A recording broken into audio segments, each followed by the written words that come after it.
Good morning. My name is Regina, and I will be your conference operator today. At this time, I would like to welcome everyone to the Wells Fargo second quarter earnings conference call. All lines have been placed on mute to prevent any background noise. After the speaker's remarks, there will be a question-and-answer session. If you would like to ask a question during this time, simply press star, then the number 1 on your telephone keypad. If you would like to withdraw your question, press the pound key. Please note that today's call is being recorded. I would now like to turn the call over to John Campbell, Director of Investor Relations. Sir, you may begin the conference. Thank you, Regina. Good morning, everyone. Thank you for joining our call today, where our CEO, Charlie Scharf, and our CFO, John Shrewsbury, will discuss second quarter results and answer your questions. This call is being recorded. Before we get started, I would like to remind you that our second quarter earnings release and quarterly supplement are available on our website at wellsfargo.com. I'd also like to caution you that we may make forward-looking statements during today's call that are subject to risks and uncertainties. Factors that may cause actual results to differ materially from expectations are detailed in our SEC filings, including the Form 8-K filed today containing our earnings release and quarterly supplement. Information about any non-GAAP financial measures referenced, including a reconciliation of those measures to GAAP measures, can also be found in our SEC filings, in the earnings release, and in the quarterly supplement available on our website. I will now turn the call over to Charlie. Good morning, everyone. Thank you, John. I'm going to open the call by reviewing what is clearly a very poor quarter for us. I'll review the drivers of our results, make some comments about the environment, and discuss the rationale for the intended dividend reduction. I'll then turn the call over to John to review second quarter results in more detail. Our view of the length and severity of the downturn deteriorated considerably from our assumptions at the end of the first quarter, and this, as well as the knock-on impacts from COVID, substantially impacted our results this quarter. We added $8.4 billion to the allowance for credit losses. Charge-offs increased $204 million from the prior quarter to $1.1 billion. Net interest income was down 13% from the prior quarter, driven primarily by lower rates. The constraints of operating under the asset cap has limited our ability to offset lower rates with balance sheet growth, and we actually took actions during the quarter to limit loan and deposit growth, which John will highlight. Expenses included approximately $400 million related to decisions we made due to COVID, most of which we do not expect to be permanent, but was the right thing to do for employees and to improve the safety of our facilities. About $350 million of deferred comp with an offset in fee revenue. $1.2 billion of operating losses, primarily for customer remediation accruals related to our ongoing work to remediate the historical issues in community banking as we took another look under new leadership at outstanding matters. This accrual will enable us to do the right thing for our customers while resolving these matters as quickly as possible. Revenues were lower by about $295 million due to COVID-related fee and interest waivers for certain products. In addition, a strong quarter of mortgage production revenue was partially offset by a $531 million write-down of our mortgage servicing rights asset due to higher projected defaults and faster prepayment assumptions. And while it's a smaller part of the company, we did have record revenues this quarter in our corporate and investment bank. Even with the loss this quarter, our CET1 ratio increased to 10.9% from 10.7% last quarter and is well above our regulatory minimum of 9%. As a reminder, our regulatory minimum reflects our expected stress capital buffer of 2.5%, the minimum possible. As you know, Wells Fargo is predominantly a U.S. bank that takes deposits and makes loans. Our balance sheet composition is 80% cash, loans, and our investment portfolio. When consumers, small businesses, middle market companies, and corporates suffer, we do as well. As the economic environment brought on by COVID negatively impacts our customers and clients, it will filter through to our results primarily in the form of outsized credit losses and compressed net interest margins. Additionally, given we operate with a balance sheet cap, we must prioritize balance sheet capacity, both assets and deposits, and there is certainly an opportunity cost for us in an environment like this. In addition, given the uncertainty of the recovery, We must manage the balance sheet to a level where we can remain below the asset cap, even if there is another period of material loan drawdowns, upward pressure on our deposit base. Having said that, we are responsible for the position we're in. The balance sheet cap exists because leadership failed to both oversee and build the appropriate infrastructure of the company, and our financial underperformance is because leadership didn't make the difficult decisions necessary. We are focused on both of these. We still have much to do to build the right risk and control foundation, which is what our regulators expect, and nothing can or will stand in the way of those activities. It is our highest priority. But we also recognize that we've been extremely inefficient for too long, and we will begin to take decisive actions, none of which will impact our risk and regulatory work to increase our margins. To the first point, we continue to make meaningful changes to improve the foundation of the company. In the second quarter, we announced corporate risk organizational structure to provide greater oversight of all risk-taking activities and a more comprehensive view of risk across the company. Our new risk model will have 5 line of business chief risk officers to complement the teams and leaders by risk type. During the quarter, we hired a new chief operational risk officer, a new chief risk officer for consumer lending, and a chief control executive. We continue to add additional talent to the senior leadership team. Since I joined the company 9 months ago, I've announced 6 new members to the operating committee, all coming from outside of Wells Fargo with strong and relevant industry experience. Over 2/3 of our operating committee have joined Wells Fargo since 2018. All of our business line CEOs are now in place, including Mike Weinbach, who joined Wells Fargo in May as CEO of Consumer Lending, and Barry Summers, who joined at the end of June as CEO of Wealth and Investment Management. Lester Owens will be joining us next week in a newly created role as head of operations. Lester has more than 30 years of experience in the financial services industry in senior operations roles. He will be responsible for building a more integrated approach to Wells Fargo's business operations functions. He has a proven track record in delivering a better customer experience while driving substantial efficiencies at the same time. We also made significant hires and roles one down from our operating committee, including a new head of government relations, corporate communications, and corporate responsibility, as well as chief administrative officer, and a new head of our home lending businesses. We continue to have over 200,000 employees working from home, and we plan to have employees who are currently working from home continue to do so until at least September. It is too early to determine exactly when we will ultimately return to a more traditional work environment, but we will be cautious about bringing people back into the office. While I do believe there are meaningful benefits of people working physically together, we will move forward when we are comfortable that the health risks are manageable. Where there is a specific need, we will do so with the appropriate safety precautions in place, and we will make these decisions by geography, by facility. We have done this since the beginning of the crisis, and we will continue to do so and serve our customers and communities. We've made significant accommodations for our customers.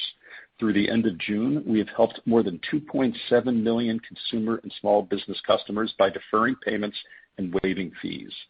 This includes over 2.5 million payment deferrals, representing more than $5 billion in principal and interest, including $3.2 billion in mortgage loans serviced for others.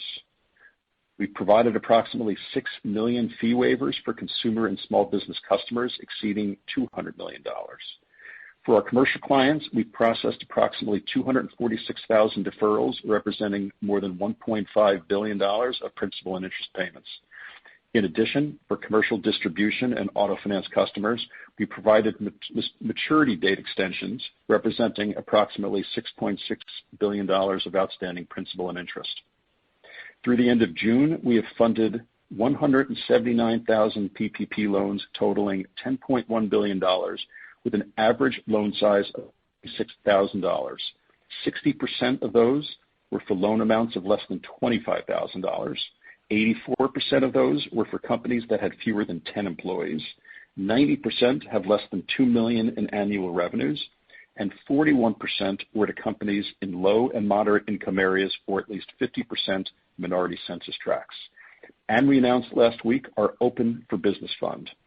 We have committed to donating approximately $400 million in gross processing fees earned from the Payroll Protection Plan to help support businesses impacted by the COVID-19 pandemic, and we will work with nonprofit organizations to provide capital, technical support, and long-term resiliency programs to small businesses with an emphasis on serving minority-owned businesses.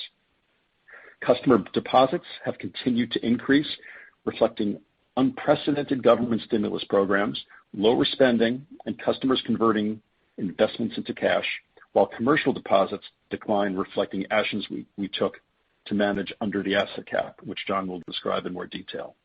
In March, our commercial customers utilized over $80 billion of their loan commitments during the market turbulence at the onset of the pandemic, and almost all of those loans were paid down in the second quarter. Debit card spend started to increase in April and returned to pre-COVID levels in May, and in the last full week of June, we're up approximately 10% from the same week a year ago. Consumer credit card spend improved steadily starting in mid-April, but was still down approximately 10% from a year ago as of the end of June. Commercial card spend remained significantly lower throughout the second quarter and was still down over 30% in the last full week of June compared to the same week a year ago, with declines across industry segments. We continue to monitor our consumer and commercial customer spending trends as the nation goes through the various stages of reopening. Trends in digital usage are strong. Mobile deposit dollar volume was up over 100% in the second quarter compared with a year ago. In the second quarter, digital logins were up 21% from a year ago. Let me turn to the dividend now. Today we announced that our board expects to reduce our dividend for the third quarter to 10 cents per share. The Federal Reserve has authorized banks to pay common stock dividends that do not exceed an amount equal to the average of the bank's net income for the 4 preceding calendar quarters. Based on these instructions, we previously announced that this limitation would cause us to reduce our dividend from the current level of 51 cents a share. In addition, while this requirement currently applies to the third quarter, the Federal Reserve stated it reserves the right to extend the limitations as it learns more about the evolution of the COVID event. Separately from this, our board has been reviewing the level of the dividend, and I've discussed the way in which we would approach evaluating the right go-forward level. We first would look at our capital position. As I said, our capital position remains quite strong, so our current capital level is not the driving factor in our decision. Having said that, as we look forward, we do not pretend to have a deeper understanding of the path of the recovery than others. Using our economic assumptions, our capital levels remain above the minimum required, and our CCAR results confirm the strength of our capital position, but we believe it's prudent to note that our assumptions are just that, so we felt it was appropriate to factor this uncertainty into our thinking around the appropriate dividend level in this environment. After evaluating our capital position, we considered our current and expected earnings level. We expect the impact of COVID to continue to negatively impact our earnings until we see a clear trend of meaningful improvements in unemployment and GDP. This will result in continued lower levels of NII and certain economically sensitive fee revenues, as well as potentially unforeseen expenses to operate in this environment. In addition, while our ACL is intended to cover expected losses based on our current economic assumptions, we're mindful of the uncertainty and the need to reevaluate these assumptions continually. And I will discuss this more, but while we have actively begun to address the fact that our expenses are significantly too high, it will take some time to see the impact of our actions in our results. Putting this all together, it is critical in these uncertain times that our common stock dividend reflects current earnings capacity, assuming a continued difficult operating environment, evolving regulatory guidance, and protects our capital position if economic conditions were to further deteriorate. Given this, we believe it's prudent to be extremely cautious until we see a clear path to broad economic improvement. We're confident that this eventual economic improvement, combined with our actions to increase our margins, will allow our wonderful franchise to support a higher dividend in the future. We're extremely disappointed to take this action and do understand that many rely on this stream of income. However, we must be prudent in this environment. I have acknowledged in the past that our expenses are too high and that we're building roadmaps to improve our efficiency ratio. To repeat, there's nothing structurally different about Wells Fargo that should prevent us from being as efficient as our large peers, but we are far from it. For us to bring our level of efficiency close to our peers, the math would tell you we need to eliminate over $10 billion of expenses. While our work is not yet complete to commit to specific numbers and timeframes, we expect to take a series of actions beginning in the second half of the year to begin to reduce our expense base and bring our expenses in line with the size and composition of our businesses. This will be a multi-year effort for sure, but would like to see a reduction in expenses next year.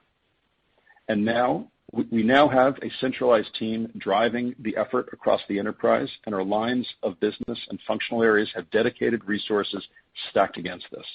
This work did not start in the last few months, but the extremely challenging operating environment and uncertain outlook has accelerated our sense of urgency. It is important to note that I deeply believe that this exercise is about making us a better and more efficient company, not just about reducing expenses. We have too many management layers, spans of controls for managers are too narrow, and we have resources dedicated to activities that are not a priority today. This cannot continue. We also have the opportunity to apply lessons we have learned since the onset of the pandemic to drive efficiency across the company. Over the medium term, we have the opportunity to materially reduce our expense, including increasing digital adoption for retail and commercial clients, reducing third-party spend, consolidating locations, including branches, field offices, and corporate sites, and applying technology differently. In addition, the opportunity to consolidate our operational platforms is still meaningful.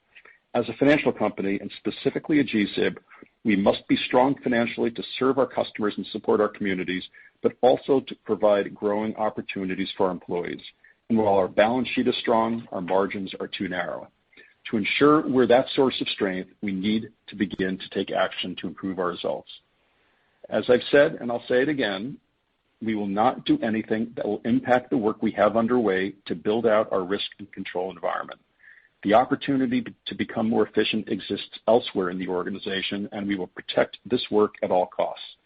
I will continue to share more specifics about our plans as they develop, and we will be talking more about this next quarter. While there remains much economic uncertainty, many market and liquidity trends are strong as Fed programs continue to effectively support the smooth functioning of the capital markets. While still wide to pre-crisis levels, market spreads have continued to improve since the peak of the dislocation and have retraced 70 to 90% of their mid-March widening. Liquidity in Treasury and interest rate swap markets returned to pre-crisis levels, and the Fed's open market purchase program has stabilized mortgage basis valuations and improved liquidity. HQLA bid-ask, a measure of the cost to transfer risk, has retraced to pre-crisis levels, while measures of volatility are now below pre-crisis levels. However, the economic recovery will not be smooth. Much of the economy is still essentially closed or just beginning to open, and additional restrictions are being implemented as the spread of the virus continues to increase in many areas of the world. While consumer spending has increased from levels at the end of the first quarter, it is still down from a year ago, with significant declines in areas like travel, entertainment, and restaurants. And while government stimulus programs have provided a safety net for many, they are scheduled to run off, raising the possibility of more economic hardship ahead. Having said all of this, cities, communities, people, and businesses are all learning what it takes to reopen safely, and there is progress on vaccines and therapeutics. We will do what we can to support the fastest recovery possible, but we will be cautious in our outlook until we see the facts. I want to conclude my comments today by discussing an important topic, racial injustice. In my conversations with different groups over the past months, the pain and frustration with the lack of progress within both our country and Wells Fargo is clear. Inequality and discrimination has been clearly exposed and must not continue. Wells Fargo has not been effective in creating enough diversity or a consistently inclusive environment, and I've outlined a number of actions we are taking around race to change the outcomes, including creating a new role, which will have a broad mandate of driving diversity and inclusion in both the workplace, but also our business. We'll be evaluating operating committee members based upon their progress in improving diverse representation and inclusion in their area of responsibility, and it will have a direct impact on year-end compensation decisions. and we've announced the donation of these gross processing fees for PPP, estimated to be approximately $400 million. This is just the beginning of the work needed to address this crisis and to meaningfully contribute to the change that is necessary. But I believe that this is a watershed moment, and we will be part of making sure this time is different.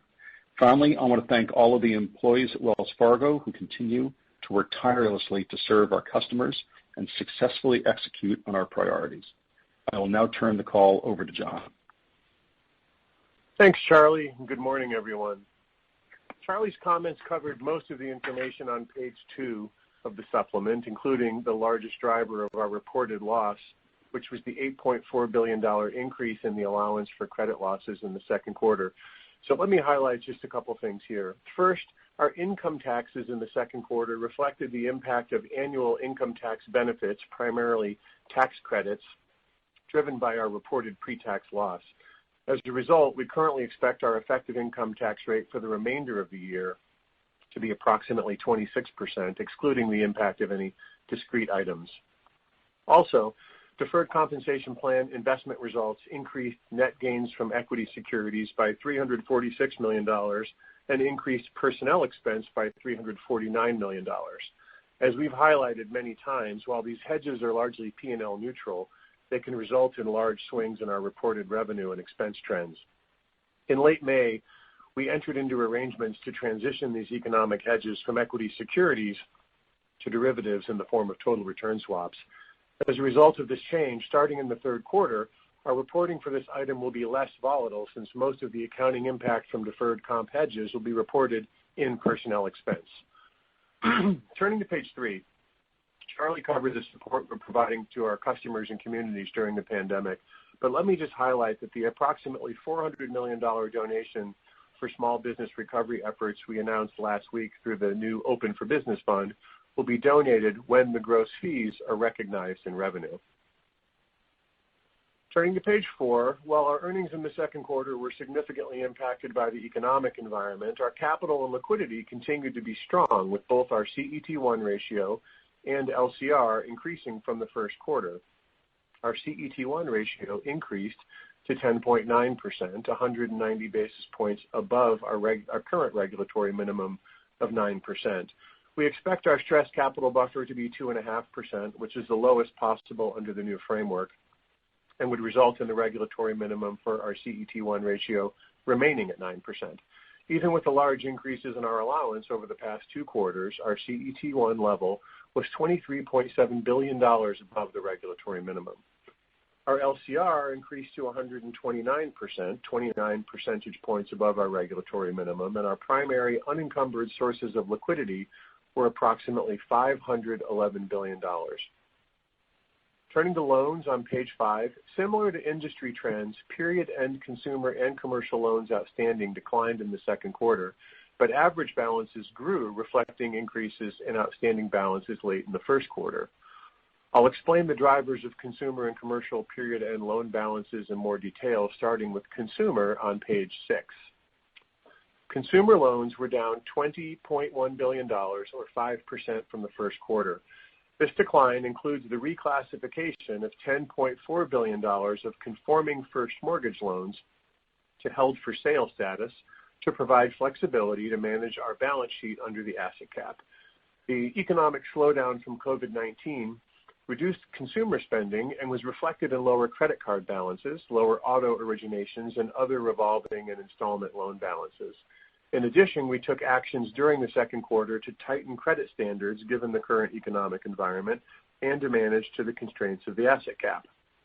These actions included no longer purchasing jumbo mortgage loans through our correspondent mortgage business and not accepting home equity and personal line of credit applications. In the auto business, we've taken actions to mitigate future loss exposure, and our spreads on new originations improved to their highest levels since 2016. That said, as states began to reopen later in the quarter, we saw increased loan demand, including higher credit card spending and higher auto loan originations.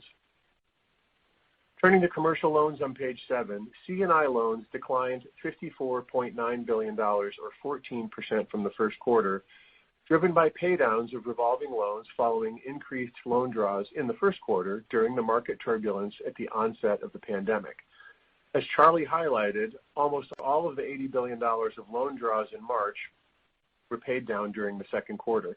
These paydowns were partially driven by strength in capital markets and helped drive record revenues in the second quarter in our corporate and investment bank. Commercial real estate loans increased $2.1 billion from the first quarter, with growth in both commercial real estate mortgage and in construction loans. Turning to deposits on page 8, the industry has experienced very strong growth, but due to our asset cap constraint, we've worked to manage growth of certain lower liquidity value deposit categories. However, even after these actions, average deposits grew 9% from a year ago and 4% from the first quarter. The linked quarter growth was driven by non-interest-bearing deposits, which were up 18%, while interest-bearing deposits declined 1%. Period-end consumer and small business banking deposits grew $78.6 billion from the first quarter. This strong growth reflected COVID-19 related impacts, including customers' preference for liquidity, loan and tax payment deferrals, which otherwise would have reduced deposits, stimulus checks, and lower consumer spending. Wholesale banking deposits declined $32.1 billion, reflecting actions we took to manage under the asset cap, including an emphasis on reducing certain non-operational deposits.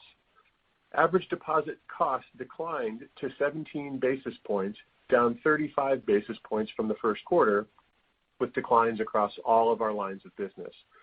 While wholesale banking deposit costs declined the most, reflecting higher deposit betas, both WIM and retail banking deposit costs also declined.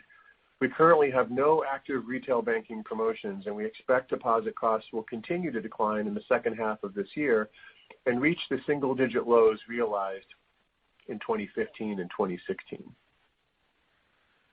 Net interest income declined $1.4 billion, or 13% from the first quarter, due to balance sheet repricing driven by the impact of the lower interest rate environment, $275 million less favorable hedge ineffectiveness accounting results driven by large interest rate changes, $187 million of higher MBS premium amortization due to higher prepayment rates, and these declines were partially offset by a shift to a lower cost mix of funding.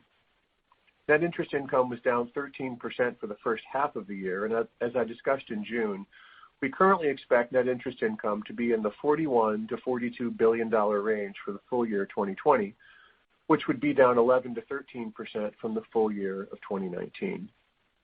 This decline reflects the lower interest rate environment and the constraints the asset cap places on our ability to grow the size of our balance sheet, as well as higher MBS premium amortization, which we expect to persist for the remainder of the year. Turning to page 10, non-interest income increased $1.6 billion, or 24% from the first quarter, driven by a $1.9 billion increase in net gains from equity securities, reflecting lower securities impairment and higher deferred compensation plan investment results. I'll explain some of these drivers in more detail. Deposit service charges were down $279 million from the first quarter, driven by COVID-19 related impacts, including lower overdrafts, as customers have reduced debit card transactions and increased deposit balances, as well as higher fee waivers. Trust and investment fees declined $223 million from the first quarter. Investment banking had a strong quarter, with revenue increasing $156 million, or 40%, driven by strength in debt and equity capital markets. This growth was more than offset by both lower retail brokerage advisory fees, which were priced at the beginning of the second quarter when market levels for advisory assets pricing were lower, and decline in brokerage transactional revenue. Mortgage banking revenue was relatively stable linked quarter, with strong growth in mortgage loan originations, more than offset by declines in servicing income. Total residential held for sale originations increased 30% from the first quarter to $43 billion, primarily driven by lower mortgage interest rates. Lower interest rates drove strong industry volume, with second quarter estimated to be the largest origination market since the third quarter of 2003. As we managed our application pipeline to handle this strong demand, our margins increased. In the second quarter, our production margin on residential held-for-sale mortgage loans was 204 basis points, up from 108 basis points in the first quarter. We've continued to add capacity and expect originations to increase in the third quarter if rates remain low, and we would expect margins to be relatively stable with second quarter levels. Servicing revenue declined $960 million from the first quarter. The decline was driven by a lower valuation of our MSR asset as a result of updated assumptions, including higher prepayment assumptions and higher expected servicing costs due to an increase in projected defaults. Servicing fees were also lower due to payment deferrals and fee waivers provided to our customers in response to the pandemic. Finally, net gains from trading activities increased $743 million from higher trading volumes across many products, increased volatility leading to wider bid-offer spreads, and substantial spread and price improvement in certain capital markets. Turning to expenses on page 11, as Charlie highlighted, our expenses are too high, and we're beginning to take further action to improve our efficiency. The $1.5 billion increase in our expenses from the first quarter was driven by higher operating losses as well as higher personnel expense, reflecting a $947 million increase in deferred comp expense. Charlie described the $1.2 billion of operating losses, which included $765 million of customer remediation accruals for a variety of matters, as well as higher litigation accruals. The $597 million increase in personnel expense included the increase in deferred compensation, which is P&L neutral, and $231 million of COVID-19 related employee expenses, including premium pay for those who had to come into the office and payments for backup childcare. Most of the COVID-19 related employee expenses have now expired.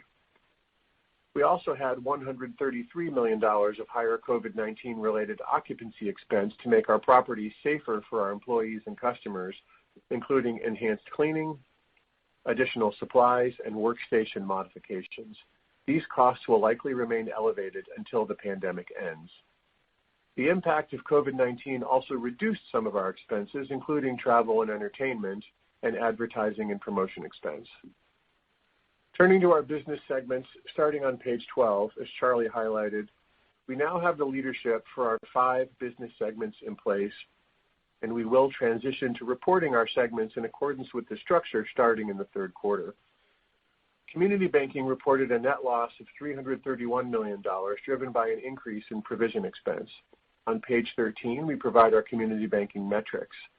We had 31.1 million digital active customers, up 4% from a year ago.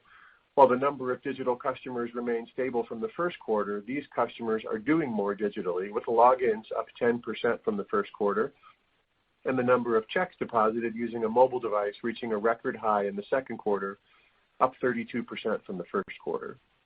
Approximately 20% of our branches are temporarily closed due to COVID-19. As a result of fewer branches being opened and increased digital usage, teller and ATM transactions were down 19% from the first quarter and 28% from a year ago. However, we still have approximately 1 million teller transactions occurring at our branches every business day. Our customers' demand for cash has decreased by approximately 20% compared to a year ago. This decrease was reflected in lower demand for cash in our branches. While ATM transaction volume was down, the amount of cash withdrawn at our ATMs has increased, reflecting higher levels of cash per withdrawal, in part driven by the higher ATM withdrawal limits we implemented in the first quarter. Charlie highlighted the improving trends we experienced during the second quarter for debit and credit card spend. Higher debit card spend later in the quarter resulted in total second quarter spend being flat compared with a year ago. However, transaction volume was down 13% from a year ago, with customers spending more per transaction. As a reminder, debit card fees are based on transaction volume, not dollar volume. Turning to page 14, Wholesale Banking reported a net loss of $2.1 billion as revenue growth was more than offset by an increase in provision for credit losses. I've already discussed the drivers of loans and deposits, so let me highlight a few other business drivers. Corporate and Investment Banking capital markets had record revenue in the second quarter, driven by the trading revenue increases I described earlier and record investment-grade debt issuance. Wells Fargo Capital Finance was the number one book runner of asset-based loans, with year-to-date market share increasing to 20%. We maintained our leadership position in this market by providing an important source of liquidity to our customers during a very challenging time. Wealth and Investment Management earned $180 million in the second quarter, down 61% from the first quarter, primarily driven by an increase in the allowance for credit losses, the lower interest rate environment, and lower market valuations at the beginning of the quarter. We continued to experience strong demand from clients for liquidity products, with growth in deposits and money market funds in our asset management business. Wells Fargo Asset Management achieved a record high $578 billion in assets under management in the second quarter, up 12% from the first quarter, driven by continued momentum in the money market business, higher market valuations, and fixed income net inflows. While advisory assets in our brokerage business increased 14% during the quarter, we had lower retail brokerage advisory fees since they're priced at the beginning of the quarter when market valuations were lower. These fees will benefit from the stronger markets at the beginning of the third quarter. Turning to credit results for the company on page 16, our net charge-off rate was up 8 basis points from the first quarter to 46 basis points, which is still an historically low level, particularly during an extremely challenging economic environment. Keep in mind that the significant amount of customer accommodations we've provided for our consumer and commercial customers since the start of the pandemic will delay the recognition of net charge-offs, delinquencies, and non-accrual status for those customers who would have otherwise moved into past due or non-accrual status. However, I will point out that this dynamic was considered in our allowance for credit losses. Commercial criticized assets increased $13.3 billion, or 53% from the first quarter, with C&I up $7.2 billion and CRE up $6.1 billion. Non-accrual loans increased $1.4 billion from the first quarter, driven by growth in commercial non-accruals. I would note that 75% of our commercial non-accrual loans were current on interest principal as of the end of the second quarter. We provide more detail on C&I non-accrual loans on page 17. While C&I loans outstanding and total commitments declined from the first quarter, non-accrual loans increased 59%, driven by oil and gas and real estate and construction C&I loans, which includes credit facilities to REITs and other non-depository financial institutions. Last quarter, we provided more details on industries with escalated monitoring, and those industries largely drove the increase in criticized assets in the second quarter, including retail, entertainment, and recreation. Turning to our commercial real estate portfolio on slide 18, we are the nation's largest commercial real estate lender, and our portfolio is well diversified both by property type and geography. Our commercial real estate loans are subjected to rigorous underwriting standards and are well structured. Before COVID-19, this portfolio was performing at historically strong credit levels with a good mix of assets and geography, a well-capitalized customer base, and overall low levels of leverage. We had proactively reduced our exposure to retail and have minimal exposure to land or condos where losses were highest in the last cycle. Since the pandemic began, we've worked to assist customers on a case-by-case basis. We've continued our strict routine monitoring process with the goal of identifying problems early. Our CRE team has an experienced bench with workout backgrounds and perspective in times of distress, which has enabled us to ramp up quickly. However, these are unprecedented times, and non-accruals were up $286 million, or 30% from the first quarter. Given what's been going on in the economy, it's not surprising that shopping centers, retail, and hotels, motels accounted for 59% of non-accrual loans in the second quarter and accounted for 90% of the increase from the first quarter. Criticized assets were up $6.1 billion, or 140% from the first quarter, driven by the same sectors that drove the increase in non-accruals, with the addition of office buildings. Turning to our oil and gas portfolio on page 19, oil and gas loans accounted for 1% of our total loans outstanding, with $12.6 billion outstanding at the end of the quarter, down 12% from the first quarter. Total commitments were down $1.7 billion from the first quarter, reflecting the impact of spring redetermination changes on borrowing bases, proactive portfolio management, as well as the weaker credit environment. Net charge-offs increased $111 million from the first quarter, with 87% of second quarter net charge-offs from the E&P sector.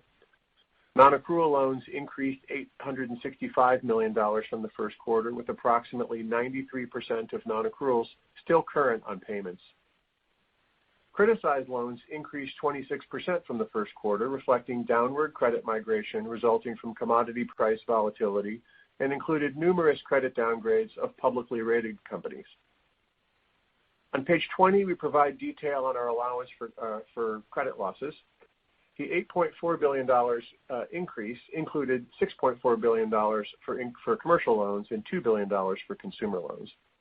Our allowance coverage for total loans was 2.19%, up 100 basis points from the end of the first quarter, with the largest increases across commercial loans, junior lien mortgage loans, and credit card loans. We highlight the key drivers of the increase in our allowance for credit losses on page 21. We considered current economic conditions, which worsened significantly compared to prior expectations as unemployment levels reached 14.7% in the second quarter. In addition, over $2.4 trillion in fiscal stimulus programs, as well as customer accommodations, provided near-term support for borrowers. On this page, we provide details on the economic forecast in our base case scenario for the second quarter allowance, which assumes near-term economic stress recovering into late 2021, including unemployment levels declining to approximately 6% by the fourth quarter of 2021. While housing prices are forecasted to remain relatively stable, commercial real estate prices are forecasted to decline by low to mid-teens, with hotel, restaurant, and retail sectors expected to decline much further. In addition, collateral prices remain highly uncertain given limited property sales. While the large majority of weight is placed on the base case scenario, we apply some weighting to a downside scenario to reflect the uncertainty in the economic forecast. And as I previously mentioned, customer forbearance and other deferral activities provided in response to COVID-19 were considered in our loan portfolio performance expectations and loss forecast. However, please keep in mind that our allowance for credit losses is influenced by a variety of factors, including changes in loan volumes, portfolio credit quality, as well as general economic conditions. While the timing of the end of the pandemic and the eventual path to economic recovery remain unclear, we believe that our allowance captures the expected loss content in our portfolio as of the end of the second quarter. Turning to capital on page 22, as I highlighted earlier, our CET1 ratio increased to 10.9% in the second quarter. We elected to apply the modified CECL transition provision to our regulatory capital. The impact of this selection was an increase in capital of $1.9 billion and a 14 basis point increase in our CET1 ratio. Additionally, as a result of senior debt issuance during the second quarter and a decline in our RWA, our TLAC ratio increased to 25.3%, which provides a significant buffer to our required minimum of 22%. In summary, our results in the second quarter were disappointing and economic conditions remain uncertain, but we're focused on doing the work necessary to improve the earnings capacity of the company, including reducing our expenses while meeting our regulatory commitments. And Charlie and I will now take your questions. At this time, if you'd like to ask a question, please press star followed by the number 1 on your telephone keypad. Our first question will come from the line of Erica Najarian with Bank of America. Please go ahead. Yes, good morning. My first question is a clarification question for Charlie. Charlie, during your prepared remarks, you noted that your expenses were about $10 billion greater than your peers, or where you need to be equivalent to peers on efficiency.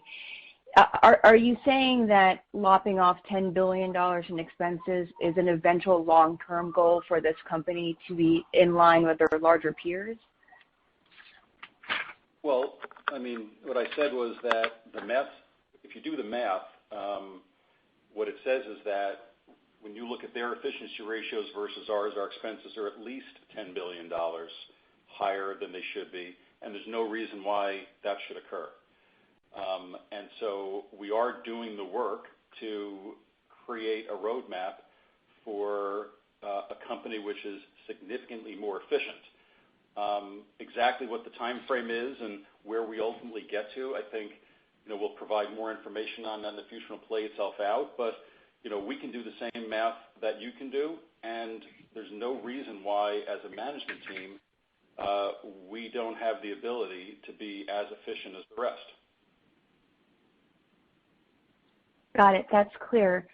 And my follow-up question has to do with the potential for the Fed to extend the income test beyond the third quarter dividend. And I'm wondering, so, as we think about, you mentioned that expenses should start coming down in 2021.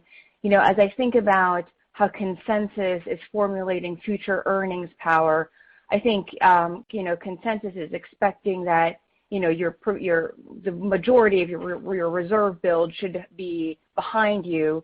But I don't think that restructuring costs, for example, that would relate to future efficiency initiatives are in with consensus. And I guess the question that I'm really asking here is that, if the Fed extends the income test beyond the third quarter, do you feel confident that according to how they're looking at dividend capacity, that 10 cents is supportable going forward? Sure. This is John. They certainly have the ability to extend the current framework, and frankly, it even seems likely, just given the way the calendar lines up and the resubmission process is going to work for the next CCAR. I think Charlie's point is we're going to do what's necessary to get as efficient as we can be, and to the extent that kicks off one-time charges, which you might expect, and if that has an influence on our dividend capacity as a result of the Fed keeping the current regime in place, then we'll have to tolerate that. I don't think we're not going to do what's right economically because of accounting consequences. We're going to follow GAAP. We're going to get as efficient as we can. The outcome is going to be the outcome. We set the current dividend, or propose to set the current dividend where it is, so that it would buy us plenty of room to operate while we get through the next few quarters and chart the eventual path to greater profitability. But accounting consequences will be what they are. It wasn't a primary consideration in setting the number where we did. The only thing that I would add is I think is that when we think of the work that we did, our board didn't approach this conversation around the dividend with an idea of looking at it each quarter and making a determination. And so, our hope is that, this does become a level which is sustainable as we go through this period of uncertainty and as the Fed decides how they want to treat capital return over the next series of quarters. We do have some items that impact our capital, our ability to return capital with this rule that doesn't reflect our earnings power going forward, right? We had a $3 billion settlement with the Department of Justice, which is in our historical numbers. That $3 billion, when you look at it, is something like, round numbers, 18 cents a share of a negative that ultimately will roll out and is already actually in our capital number. So, we have these dynamics that the board thought about when we set the dividend level for the quarter that don't relate to the future earnings capacity of the company, even as we look out into 2021. Got it. Thank you for the clear answers.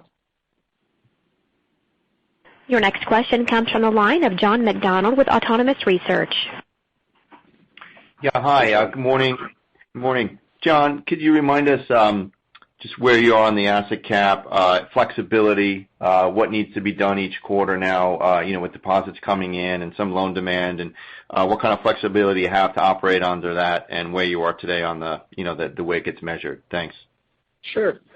So we were in compliance with it at the end of the second quarter. And the items that we did during the late first and early second quarter to maintain compliance were really focused on our wholesale funding footprint by shrinking the amount of external repo and other financing that we do and taking trading assets down. And we had a focus on certain categories of non-operational deposits, the ones that have very low liquidity value. And it's really, this is from this point forward, this is more of a liability management exercise to make sure that we don't retain too much in the way of low liquidity value deposits, that we're thoughtful about other liabilities. On the asset side, there's so much cash on the balance sheet right now that it gives plenty of flexibility, I think, to do what we need to do with loans. You saw that our LCR print was 129% for the quarter, and deposits have grown nicely. So we're very thoughtful and cautious about how we price deposits, about those that have low liquidity value. We're thoughtful about maturities as they come up in non-deposit funding, because with the inflow of deposits, we can rely more on that and less on notes and institutional CDs and other things. That's the work that we've been doing, and that's the path that we have for the next quarter or two. Okay. And you reiterated the net interest income outlook for the year. How should we think about kind of the jumping off point for the net interest margin and net interest income as we go into next quarter? What are some of the puts and takes that we should factor into the model here? I think it's going to be relatively flat from where it is today. We're in that zone. And as I said, $41 to $42 billion for the year still feels like the right number. So I think it'll be, we're not really carefully managing the NIM. We're looking for the dollars in net interest income. But it shouldn't deviate too much from where we are right now. Okay, got it. And is there anything in terms of asset cap progress, Charlie can comment on? I know you can't say too much, but in terms of the work being done and progress and doing what you need to do to satisfy the Fed? No, John, I appreciate everyone being interested, given the limitations of it, and asking the question. It's going to be the same response every single quarter, which is we're focused on it. It is, along with the other enforcement actions, the biggest priority that we have. We're doing our work, and the Fed will determine when the work is done to their satisfaction. Understood. Thanks. Thanks, Jeff. Your next question comes from the line of Scott Seifers with Piper Sandler. Hey, Scott. Morning, guys. Hey, thanks for taking it. John, just was hoping you might be able to sort of update or refresh your thoughts on how and sort of when losses might evolve. I guess embedded in that is sort of how are you treating re-upped deferral requests, things like that. And I guess additionally, the updated reserve build kind of implies sort of what you're thinking about cumulative losses through the period. But just any updated thoughts you can share, please. Yeah, well, as it relates to deferrals, which generally speaking is the consumer side of the house, the fact that we are deferring definitely pushes out rolls through delinquency buckets into charge-off. And so the actual charge-offs themselves will probably come later than they otherwise would. We believe that we've fully provided or captured that in the allowance, and so we've taken the credit charge today that we think is the right one at the end of the quarter, even if the charge-offs come somewhat later. We're also we saw a tick up in charge-offs in commercial, but there also, things do take a little bit before they roll. I guess I would expect the charge-off rates, and it'll be different by asset category, to sort of move up slowly through the end of the year, even into the first couple of quarters of next year, and then start to flatten out after that, just based on the way things progress through loss recognition. Okay, perfect. And then maybe just to switch gears a little, the additional customer remediation accruals. Charlie or John, could you go through sort of I know you alluded to sort of taking a fresh look at things under new management, but I guess just curious, given the charges we've already seen over the past couple of years, sort of what drove those additional accruals and the new thinking? Yep, as Charlie said, it was his new leadership at the top of the organization in consumer lending and in the center capability that we have running customer remediation. I think they've gone item by item and thought about how to be a little bit more expansive, a little bit more consumer friendly. Many of these things aren't crystal clear, and you're always making a judgment as to who it applies to, how much should apply, and over what time frame. And really, in an effort, as Charlie said, to speed it up and move it through, they were a little bit more expansive in order to accomplish that. But it's by and large, it's the same items that we've been talking about for the last couple of years. There are always new things that come in and out of that bucket, but the bigger dollars relate to the same topics that we've been covering for a while. And the only thing I'd emphasize, as John said, is most of the dollars do relate to those items, and there's a lot of value in getting these things behind us. It's the work, it's the overhang, it's what our customers and communities think about us. And so, we're obviously going to do what's right for the financial position of the company, but we want to treat people properly, and we want to move on and move to the future. And so we made decisions around what we were willing to do, certainly with that balanced lens. Okay, perfect. Thank you very much. Yep. Your next question comes from the line of Betsy Graseck with Morgan Stanley. Hi, Betsy. Hi, good morning. Hey, a couple of questions. So first off, Charlie, just want to get a sense as to where we should be thinking about where the expense improvements come from. And the reason I'm asking is I know you're in the middle of business unit reviews. You've got new business unit heads in several places. Typically folks like that are going to want to make investments. You're not going to touch the regulatory side. So, where should we anticipate you have room to start bringing down expenses ahead of, regulatory framework changes? Yep. And I think your point is actually a very important one, which is part of the reason why we're trying to be very careful about making it clear that we are going forward and actively going to start to take actions to reduce expenses. But we don't want to back ourselves into a corner until all of our work is done because of those two things that you mentioned, which are very important. Having said that, the reality is that the work that we have to do, the foundational work to build the risk and control infrastructure and ultimately satisfy the work that the regulators would like us to satisfy, it's clear, it's distinct, it is fairly broad across the company, but we know exactly what it is and what resources are decked against that. When we look elsewhere in the company, and I think I used the words in the prepared remarks, it is we have spans and layers at the company which are well beyond what I've seen at other places and makes us a very, very inefficient company. When we just look at the work that's being generated, the things that are being done, we as a management team believe that we can change the priorities so that we're being really clear on what has to get done and stop a bunch of work that has to get done. We have duplicative platforms, duplicative processes across the company. And so as we think about a series of these things, they are extremely significant because these things exist just about in every part of the company. In addition, I just also want to point out that we have stopped any reductions that were going to take place just given the environment. And so there is a series of actions that we are ready to take. In fact, we have a series of employees who've been told that their jobs will ultimately go away, but we're going to let some time pass as we got through the initial stages of the COVID crisis.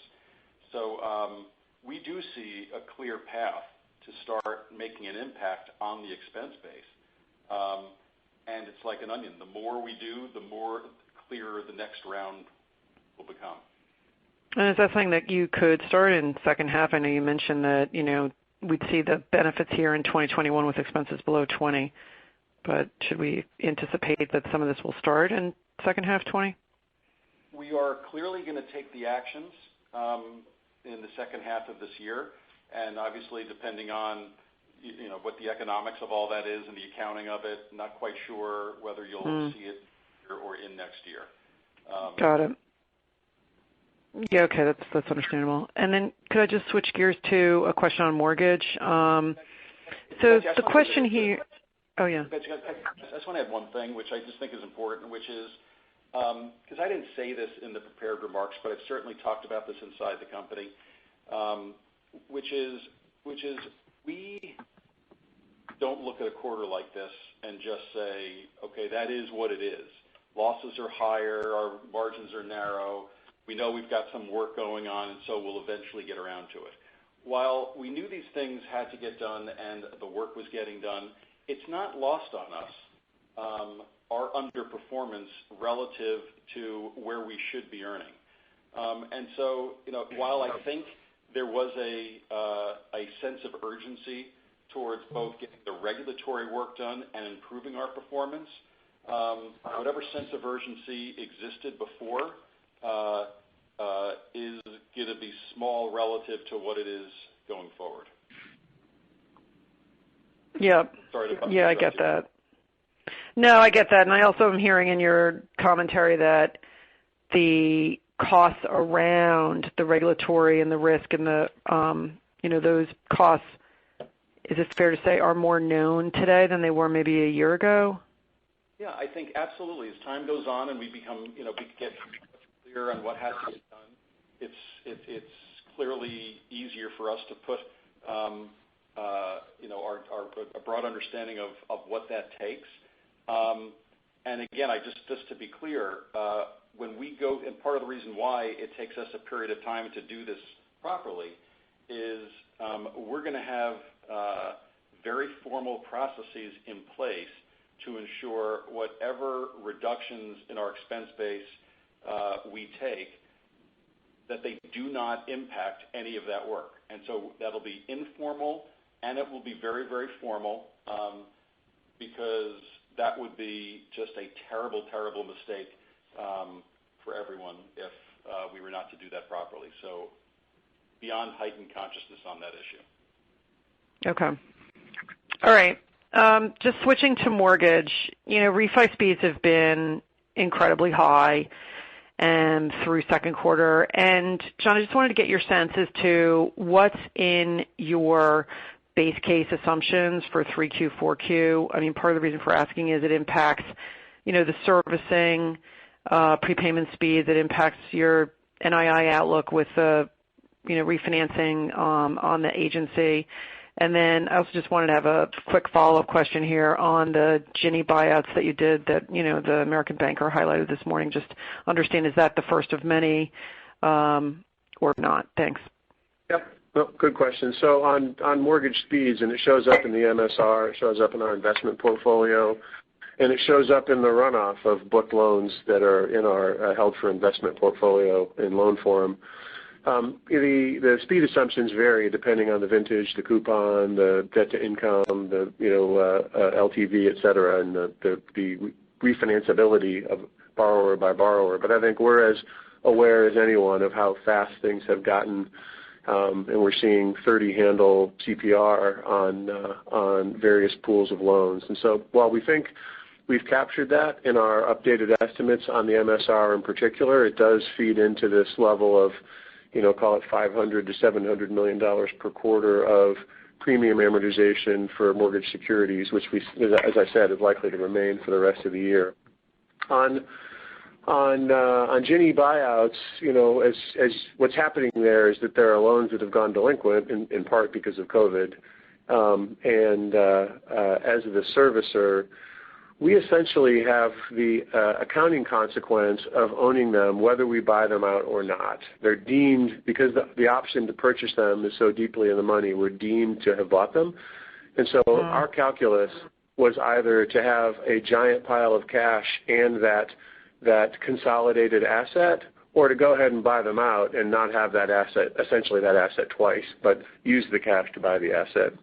And these are guaranteed loans. From our perspective, not a huge credit consequence. It's just carrying the asset for a period of time before it either gets redelivered or sold or worked out in some way. So that's why we were a big buyer in the actually that was after the end of the quarter. And then with respect to whether it continues on, it's facts and circumstances. The tension will apply. If we're deemed to have them on our books because we have the option to buy them, then we may, and if cash levels remain where they are, then we may go ahead and do it just so that we don't really double up the size of our balance sheet. And that is an asset cap consideration. Yeah, no, that makes a ton of sense. But so it's a function of more forbearance from here. Is that the driver? Yeah, more / ongoing. That's right, and whether we're the servicer or not. But that's right. Of course. All right. Okay. Thank you. Yep. Your next question comes from the line of Ken Houston with Jefferies. Morning, Ken. Hi, good morning. Good afternoon now at East Coast.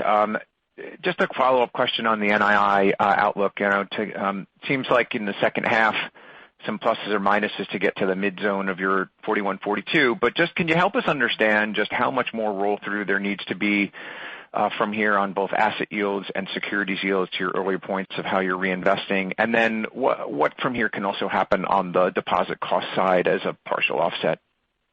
Yep. So I think on the deposit cost side, our anticipation is that between the reduction in pricing for interest-bearing deposits and the growth or continuity of non-interest-bearing deposits, that our average deposit cost is back in the single-digit basis points by the third or fourth quarter. That's the trajectory that we're on. That's where we were in 2015, 2016. On the asset side, depending on what happens to LIBOR, probably in particular, spreads are holding firm where we're lending, and there will be some. There could be some lower spread loan product that is replaced with higher. You've heard about that in autos. It's true in some categories of C&I, but that's a piece of it. On the securities front, we've been trying to stay invested, but the level of prepayments that Betsy just referred to, I think, had our securities portfolio down by almost $30 billion in the quarter. And so, how much more duration we want to add at these low yields is a separate issue. We haven't been adding much in credit-related securities product. But as I mentioned, I think to John, the outlook for NIM is relatively range-bound through the rest of the year. We're sort of bumping along what we think the bottom could be. I mean, obviously things could change, but at a 0 in the front end and 60, 70 basis points in the long end, this feels about like where we're likely to be with the things that I mentioned. Right, and then so I guess then it really just NII growth, next year, or just you're starting from a high point this year, so we'll probably be in the hole still next year. But really, does it depend on the asset cap then, or does it depend on the mix of earning assets in order to get that kind of off this $10 billion-ish type of NII number? Yeah, it's a good question. It's both. So it's what choices we make on the asset side and what the market is offering. Where loan demand comes from, I think will matter a lot. The slope of the curve, if things get a little steeper, that obviously could be helpful because we're so exposed at the long end. And then if there's an opportunity to have a bigger balance sheet, we're certainly not budgeting that way or counting on it, but that would be a difference maker. Okay. One just quick follow-up, John, on the servicing side of mortgage. Great production and then the tougher servicing results. There's both the core fees that are contracting because of the prepays, and then there's all the hedging. What's the best way you can help us understand, how that mortgage banking line item just trajects from here, given especially the uncertainty and how you model out the servicing side? Yeah, it's tricky, but so. I think what we've said is we expect volumes on the production side to be a little bit higher and margins to be relatively constant. So if those two things hold true, the third quarter should be a relatively great production environment for mortgage. And on the servicing side, we think we've captured the higher servicing costs for default servicing, modification servicing, et cetera. We now have faster speed expectations in the model, although we said that a quarter ago too. We were surprised on the downside. But if both of those things are captured, then we will produce lower servicing fees because the book itself is getting smaller. But I'll take smaller servicing revenue as long as we're not taking big write-downs on the asset that are offsetting the benefit that we're generating on the origination side, and hopefully the third quarter reflects that. Okay, got it. Thanks, John. Yep. Your next question comes from the line of Saul Martinez with UBS. Hey, Saul. Hey, guys. Hey, hello. Thanks for taking my questions.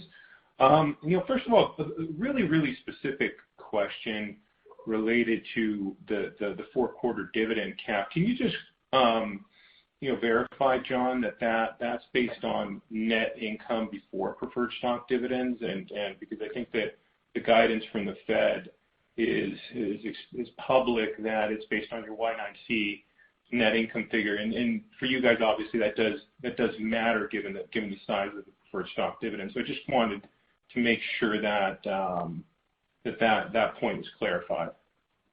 Yeah, the way we're calculating it's NIAT after tax, but before preferred stock dividends, which gets you to NIAT, available to common. Okay, got it. Okay, so you're calculating before preferred stock dividends, just to be clear. Correct. Yeah. Okay, got it. A much broader question, and kudos on the donation to CDFIs. I think a lot of them do a lot of very good work. And I guess on that point, though, I do think that it's pretty clear that Wells does have to, maybe more than others, really focus on multiple stakeholders and different goals. And the idea of strictly shareholder-driven capitalism is obviously already under attack, and you have to make your regulators meet their demands, employees. I think you guys genuinely are concerned about the well-being of the communities you work in. And then you have guys like me who, talk about, your ROCEs and, super high efficiency ratios and how you're going to right-size your cost structures. And I guess, how do you think about that, the balancing act and of those competing demands? I think in the past, most management teams have argued that they can, do all of those things simultaneously. And I think to a certain degree, maybe that is true, but there are some trade-offs and some element of a zero-sum dynamic going on. So I guess, Charlie, I'm curious, maybe just more philosophically, how you think about that, and I guess, ultimately, how do you think about shareholder value in that totem pole of goals? Yeah, I guess I don't think about it as a trade-off, and I don't think about it as something which is different for us versus other significant companies, whether you're a financial institution or not. I think, it is very, very clear that our ability to be successful as a company for our shareholders includes the fact that we are broadly considering a much broader set of stakeholders. If we don't do that, customers, whether they're consumers or companies, ultimately won't want to be supportive of us. We'll have issues in our local communities. It'll filter through to the legislative and likely the regulatory agenda. So I think we very much think that they are very much related, and that there's no reason why the things that we should be doing to be more thoughtful of a broader set of stakeholders, they aren't a set of financial negatives. Ultimately, it should be something beyond that. The PPP fees were certainly something that was very unique. We're in the middle of this, really horrific time for small businesses and especially minority-owned small businesses. The right thing for us as a significant company in this country is to be as helpful as we can with that community. It's also ultimately helpful for us if we can make a difference in the communities that we operate. And then we also looked at that relative to just the, what we thought was fair for us in order to participate in the PPP program.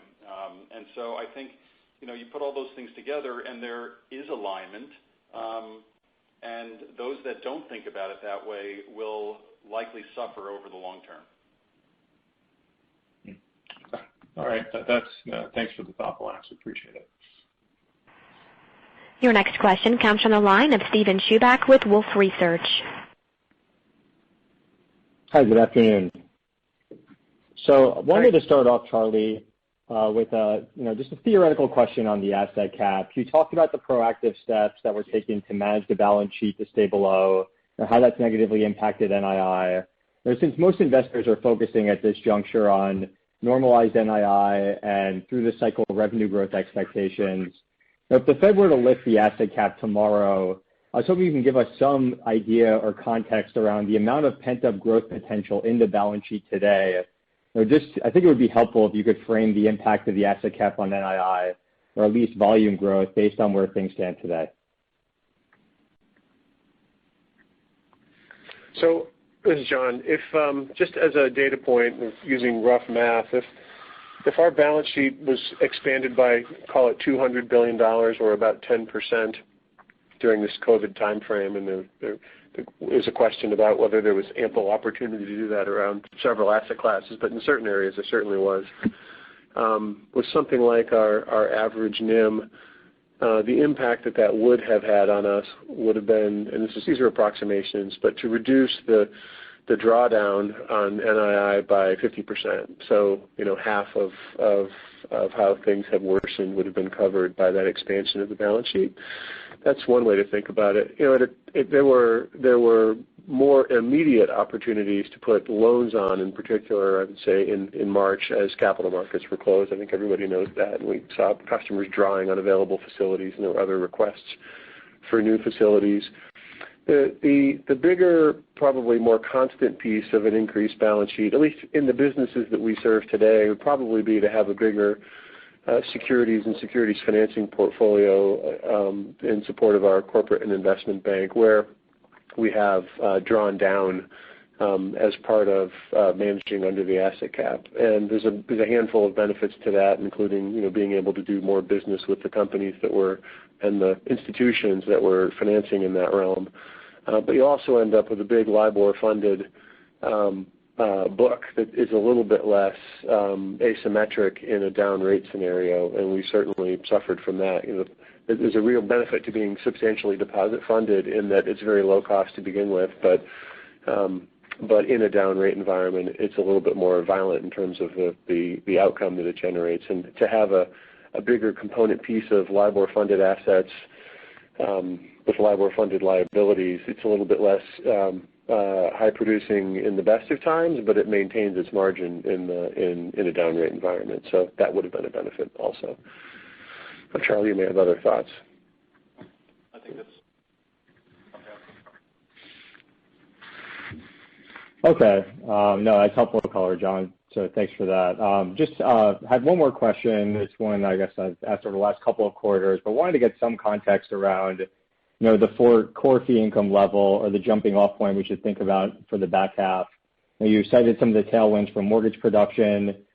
Trust fees should benefit from the higher markets, but you also have some normalization of trading activity. And just given all the different moving pieces, I was hoping you can give us some sense as to what the right jumping off point might be for 3Q. Yeah, we don't put a number on it and call it core, but rather talk about the component pieces of it. And so service charges on deposits, which is a big one for us. My assumption is that it's going to feel, at least for a while, like it does today. People are spending differently. They're maintaining cash balances at a higher level, and so there are, whether it's waivers because of high balances or the absence of overdraft, that puts pressure on that line item as our customers do what's right for them in this environment. You mentioned brokerage advisory, et cetera. That should be stronger going into the second half of the year. Investment banking, we had a record high-grade market in the first quarter, so while other activity may pick up a little bit, my sense is that probably normalizes somewhat. Card fees have reflected what I mentioned in my prepared remarks, which is, at least in the debit card space, we've got balances or flows in dollar terms about equal to last year, but the number of transactions lower, which has a negative impact in card fees. And credit card fees have been improving but haven't caught up. So that I don't think it's going to pop back up anytime really quickly. Mortgage, I mentioned on the production side, should be very strong, or should be strong, and hopefully we've accounted for faster speeds and higher costs in servicing. Trading, as you said, probably gets a little bit softer, and other items are less material, and there's nothing really noteworthy. So that's how I would think about the categories. Well, you covered the gamut. Thanks so much for that, John. You bet. Sure. Your next question comes from the line of Matt O'Connor with Deutsche Bank. Hi, Matt. Hi.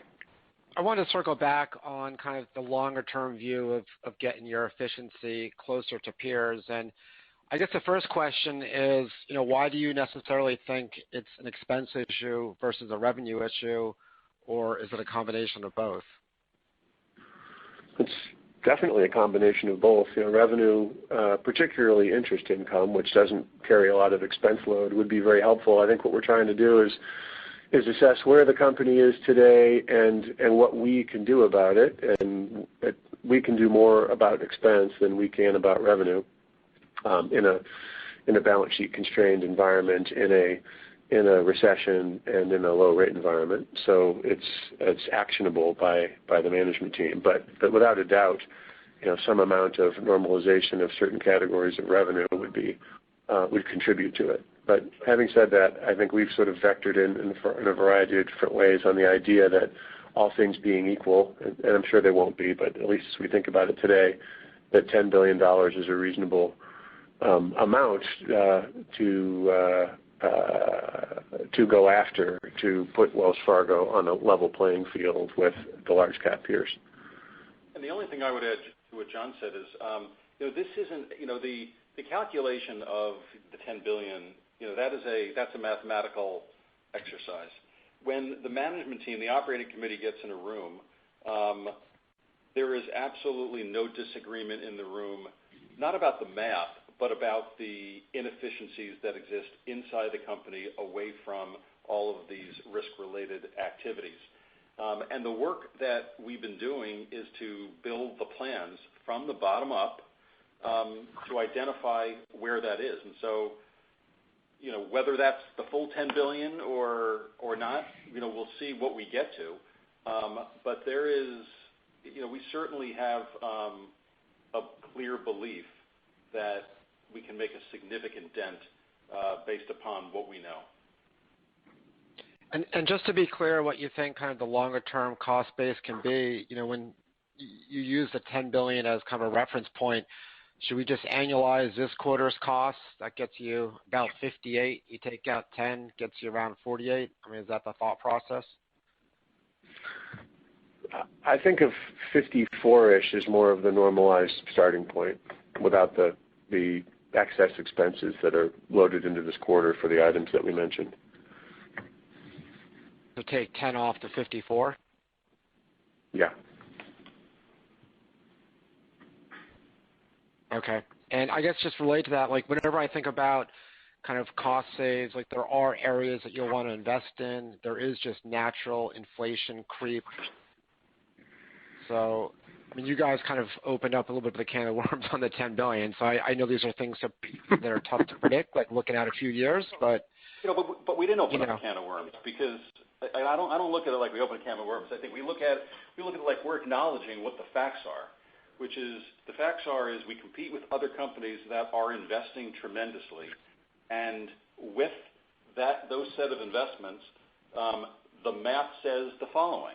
And so what we again purposely haven't said we're going to reduce our expenses by a certain point in time because we are doing the work to figure out what the timing looks like with our reductions versus our investments.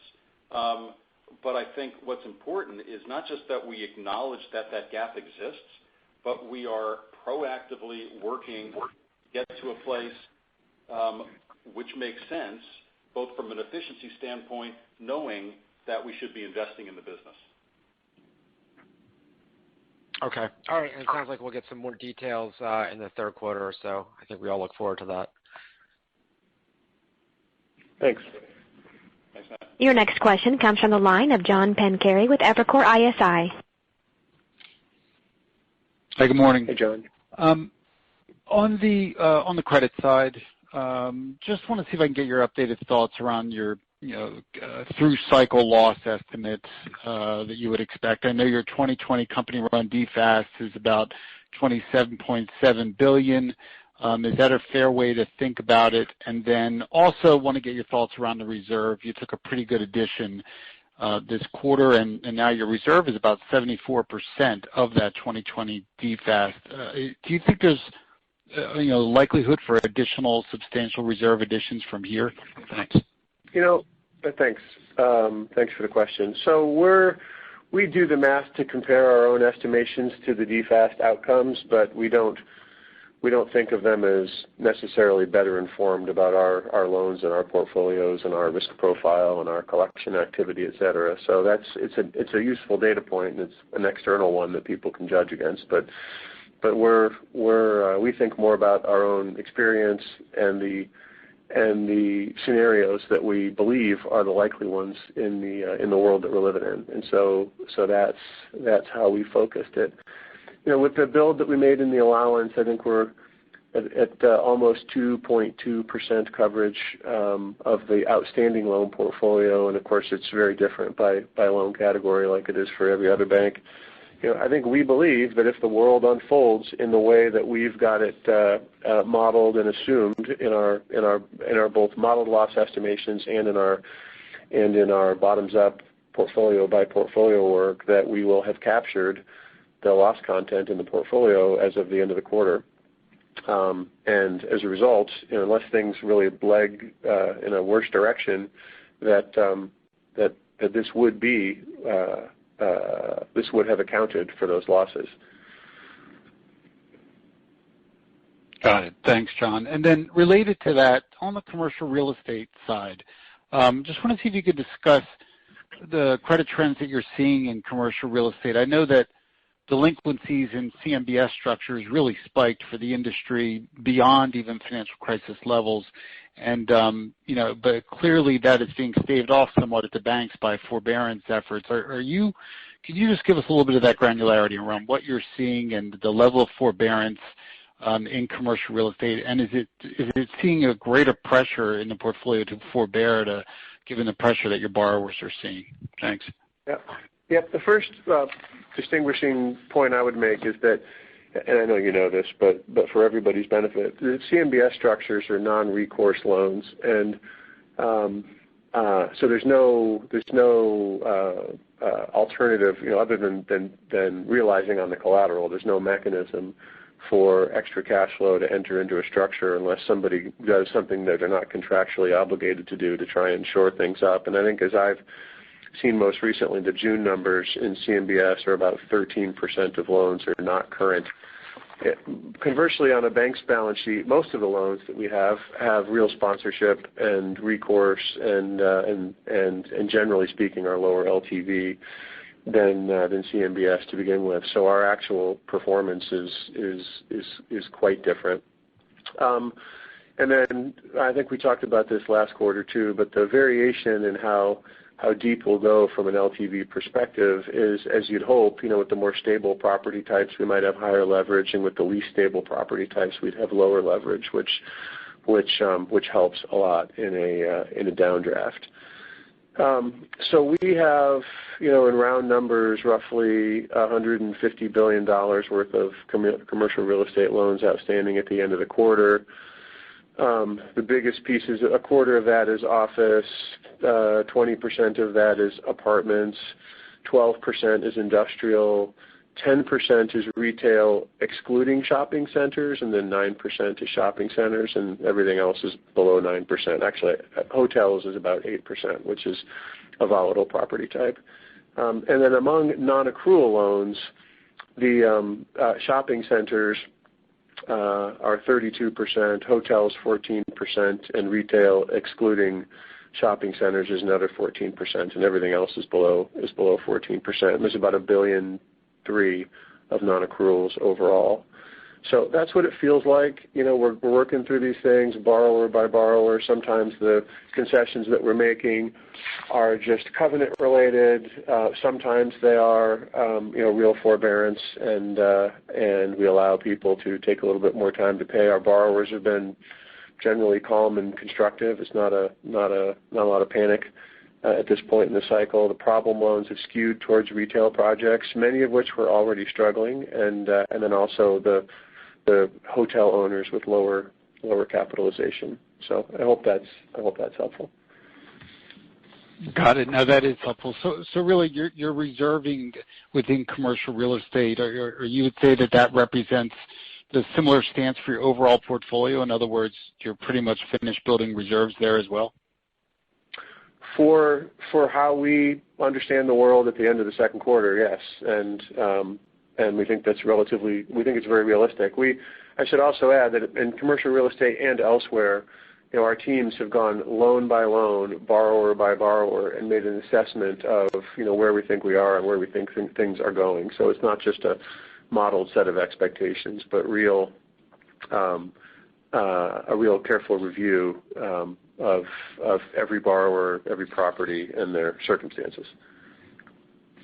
Got it. All right. Thanks, John. Yep. Your next question comes from the line of Brian Kleinhensel with KBW. Hi, Brian. Hey, thanks, guys. Hey. One quick question that's more of a clarification. You did mention that on slide 16 that 75% of non-accruals were current on interest and principal. Was that referring to the $1.4 billion increase, or was that referring to the total, and I guess why non-accrual if they're current on interest and principal? Total. The total amount. Okay. And then separately, when you think about the DFAST results, and you're saying that you may perform better than those results, I guess where do you take exception with kind of how the Fed's modeling your stress losses versus how you see them coming through this cycle? Yeah.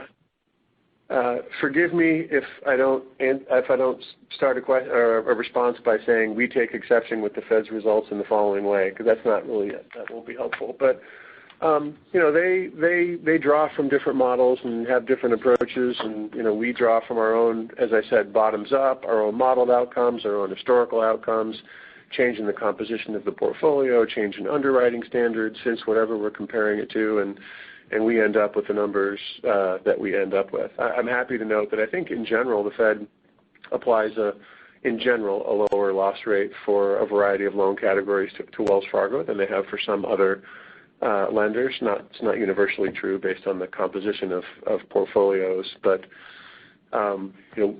we like our numbers. We're a lot of work with a lot of very close inside knowledge of borrowers, properties, et cetera, goes into it, and it's being compared with something that's more statistically driven from a model that we don't have access to. Okay, thanks. Your next question comes from the line of Chris Kotowski with Oppenheimer & Company. Yeah, good morning. Hi, Two Chris. quick things. One, to follow up on Matt's question. I mean, from 2017 to today, I mean, your revenue runway went from $88 billion to roughly $70-ish billion, and your core operating expenses have kind of stayed flattish at 54-ish, let's say. So I mean, sitting here on the outside, it would look like it's primarily a revenue problem, not an expense problem. I mean, when you put out a number like $10 billion, are you worried that is going to forego the optionality on capturing back that $18 billion in lost revenues, or should we assume that that's kind of gone? Yeah, I think you should go back and listen to the words that we use to describe what the $10 billion is and how we're thinking about this. Listen, there's no question in our minds that we should have the ability to generate higher revenues in the future. No question that will help when it comes to an efficiency ratio. What we're talking about is if you go back and look at where we were as a company versus the others that the big companies that we compete with have been working on this for 5 to 10 years. And there is, and again, we're being very factual about this, which you should which you should go back and check yourself, which is there is this meaningful difference between what our expense base looks like and theirs. And then I recognize you're on the outside, but what we're telling you is from one on the inside that we as a management team continue to believe that the opportunities are substantial to improve the efficiency of the organization because we see it day in and day out. And we're going through a process to identify exactly what it is, where it is. It's not just people. It's the third-party spend here is extraordinary. The things that we rely on outside people to do is beyond anything that I've ever seen. Our ability to reduce facilities is substantial. And so there's this long list of things that we will actively be working on. Whether that gets to 10 billion, whether it gets to more, whether it gets to less, we'll see. We're going to share more as we develop the plans. But I think it's just important for us as a management team to be very objective at what things looked like for this company before we wound up in today's environment. And those efficiencies clearly exist in the company. Okay. And then just a small thing. I thought I heard John say that you're no longer accepting home equity and personal line of credit applications. And I mean, I realize that those have been declining categories and that they are not, the kind of product lines that today that they were, before the great financial crisis and all that. But still, aren't those kind of sort of key products in a big consumer bank's arsenal, and doesn't it send the wrong message to not even take the applications?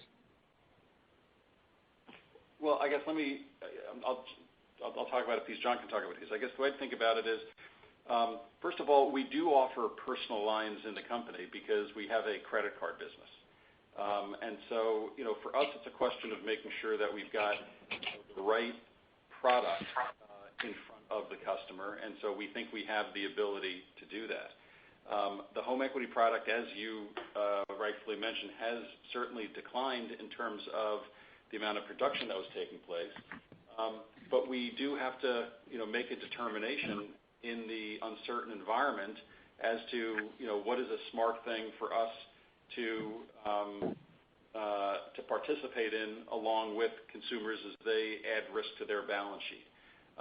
As time goes on, if we feel differently about the environment and about real estate values, those decisions could change as well. Okay, fair enough. Thank you. Your next question comes from the line of Vivek Juneja with J.P. Morgan. Hi, Charlie. Hi, John. A couple of questions. Thanks for taking them. Firstly, Charlie, are you still on track to be giving us some kind of strategic review, a strategic plan towards the end of the year? Should we expect that with the cost details that you're going to give us in the third quarter? How are you thinking in terms of the timing of the two things? I think between the third and fourth quarter, we're looking at getting both done to share our complete set of thoughts with you. Okay, so you'll do them. So you'll give it to us simultaneously so that we can see how the two fit together. Again, I think that's what we're targeting, but we'll have to see how it plays out and our work progresses. Okay. In that same vein, Charlie, as you're thinking about all of this, you talk about not you having too much of an expense dollar relative to your peers. How much of this, where you find businesses where it's because you just don't have enough scale on the revenue side, are you thinking you're going to exit some of those businesses? What are you thinking there? Are you thinking about more business exits? Any thoughts on that? Yeah, that's a good question, Vivek. I think we've talked about this a little bit over the last couple of quarters. There absolutely are some things that we do which either we don't have scale in, or it just might not be big enough to have an impact on the company going forward, and it's not clear that it's integral to us being able to fulfill the primary banking relationships that we have, from the consumer to the small business and middle market up to the corporate. So I think as we think about what the company should look like, we absolutely are looking at those things, and so we would certainly expect that we would continue to, I think John has used the word prune some of these things that exist inside the company as we've been doing. I don't think about them in terms of, say differently, the 5 lines of business that we've determined we do believe are key to the future of the company. But when you go below that, there's certainly some activities which might not meet our criteria for continuing to be here. Okay. And then when you give us these combined reviews, will you give us some sense of, we've heard about, need to spend more in technology areas that you're behind in. Will you give us some sense also of where that stands business by business and what you need to do and how that sort of dovetails with the numbers too? Listen, we'll see when we get closer the level of detail that we go through with you. But certainly the work that we're doing contemplates the fact that we don't want to stand still in our businesses. Okay. Thank you. Your next question comes from the line of Charles Peabody with Portales. Good afternoon. Thank you. 2 questions. One, and I apologize if you've already covered this, but I transitioned over late from the Citigroup call. What were the variables that went into your thinking on the level of the dividend? I mean, this was a level that you didn't have to worry about it again? Was it a function of what you think your core earnings power is going forward, or is it a desire to build capital more quick? What were the variables that got you to that level? A handful of things, of course, and with the expectation that it's likely that the constraints on the calculation of allowable dividend hang around for a while, even though they may not, but they certainly may. We found a level that we believe is something that gives us more of an upside ability as the COVID environment clears up, as the medium-term earnings power of the company becomes more known, both in terms of sources of revenue and what's happening with expense, et cetera, so that we wouldn't end up or have a low likelihood of ending up in an environment where we were making repeated changes to the dividend. So not so much about our capital levels are fine. We have $23-ish billion of excess on top of our regulatory capital requirement, and we feel it's gone up, as you may have observed, and that's even after building a $20 billion allowance. So not so much capital sufficiency, although the future could turn out differently than we and others are planning right now. But really more about thinking about the core earnings power and a resulting upward trajectory when the time is right. And Charles, I would just add, I know we certainly appreciate the multiple calls that are going on today, and it's a busy day for you all. I would encourage you to go back and look at the prepared remarks because we did walk through the thinking. Yep. Thank you. And as a follow-up question, there's a June 22nd letter from 40 or 50, 60 congressmen on both sides of the aisle, so bipartisan, and it's addressed to Mnuchin and Powell. And in this letter, they, warn of a looming crisis in the CRE and particularly the CMBS market. And they ask for help from the Treasury and the Fed. I was curious what actions you think they might be thinking about taking to support the CMBS market, or what actions would you like to see them take? I don't know that we have an opinion on what actions we'd like to see them take. I do think that as between the risk owners in CMBS transactions and servicers and borrowers, people should be looking to maximize recovery value. But the contracts are pretty thoughtful. This isn't the first downturn that those market participants have been through, and my expectation is that a lot of decision-making power is going to end up in the hands of special servicers, and I don't know how to. I don't know why it would be a good idea to impose some other regime on top of that changes those contracts. But I don't have a careful, thoughtful review of what's being proposed. Thank you. Our final question will come from the line of Gerard Cassidy with RBC. Hello, Gerard. Thank you. Hi, John. I apologize if you touched on this already, but when you guys gave us in slide 3, the number of customers you've helped with deferring payments and waiving fees, can you give us some color on the trend in terms of the applications for these deferrals? I assume they were very heavy early on and they've faded downwards. And then second, how many of the customers that have come up for renewal have actually asked for a second extension of the, for the deferrals? Well, it's different by loan category, and yes, it's true that the people initially asking, there was sort of a high point. Our peak was the second week in April. I think on average we had about 60 or 70,000 accounts per day who were asking. We've dropped almost entirely. I think we're at 4,000 a day for the week of late June. So if that's helpful.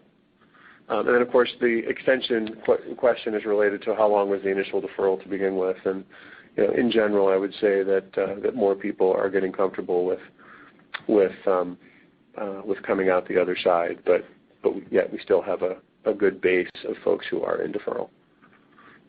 And then second, John, have you guys gotten any color from the Fed on how long they're going to be supportive of the industry, yourselves included, in granting these deferrals without having to reclassify the loans and put more capital against them?